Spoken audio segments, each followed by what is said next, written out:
Welcome to Bible Logos. I am Tamiko Greeley, your broadcast host. I am here today to bring to you part 2 of the message, He Had You at Hello. Please remember to like and share this message on social media with your friends and family. All right, here we go with part 2 of He Had You at Hello. And so when the question was asked, who do men say that I, the Son of Man, am?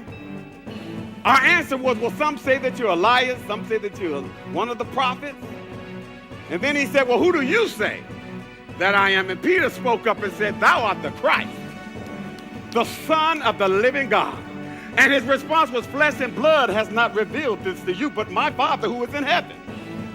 So we had expectation. He even told us in that particular meeting and setting himself, he confirmed that he was the Messiah.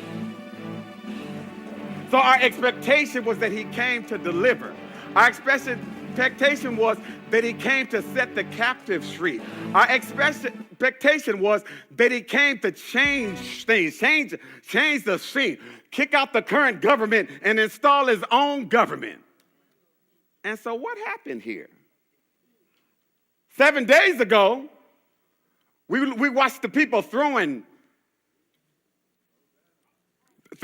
clothes in his path and throwing palm bushes on his path and calling out, Hosanna, blessed is he who comes in the name of the Lord. And here we are now, 5 days later, the same people are crying, crucify him. What happened here? He confirmed to us that he was the Messiah, and we have to stand here and watch him being nailed in his hands and being nailed in his feet to a piece of wood. What happened here? And so they're confused. They're distraught. They're distressed. They're perplexed. They're in deep sorrow. They were not in a good place. Because what they thought and what they expected, now they've lost hope because he died. That was their perspective. Then you have the chief priests, the enemies of Jesus, the Sanhedrin, the leaders, the Levitical leaders, who are rejoicing. Because we've been trying to kill him for 3 years now. And so we finally got him. He came up here. He started teaching theology that's contrary to what we teach. He started talking word that's contrary to what we believe. He's been a troublemaker. He's been transforming things. We've been trying to get rid of him, so thank God he gone. That's their perspective. Because, see, they thought that it was all over because of the cross. And then even Satan and his hosts were having a party. Because, see, they remembered the prophecy that God gave to Eve at the very beginning, where he said that his foot shall bruise your head. So he's been trying to figure out who that was from the very beginning of time. And so now I recognize that it was him, and I got him.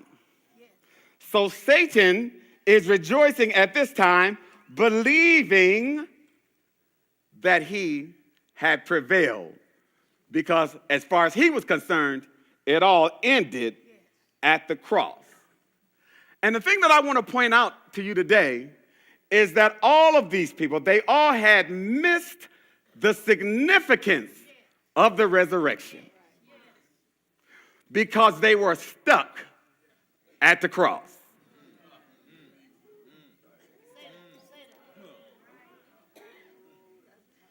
And what I'm getting ready to say, I might need y'all to open up that door so I can take off running.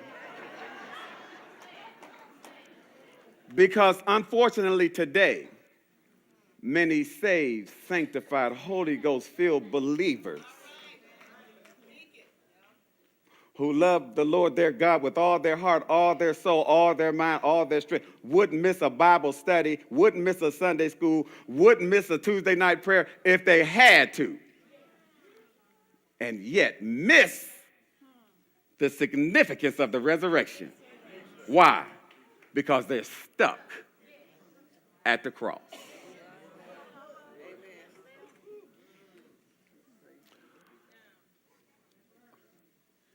I have this thing that I call cross theology, which a lot of churches are stuck on.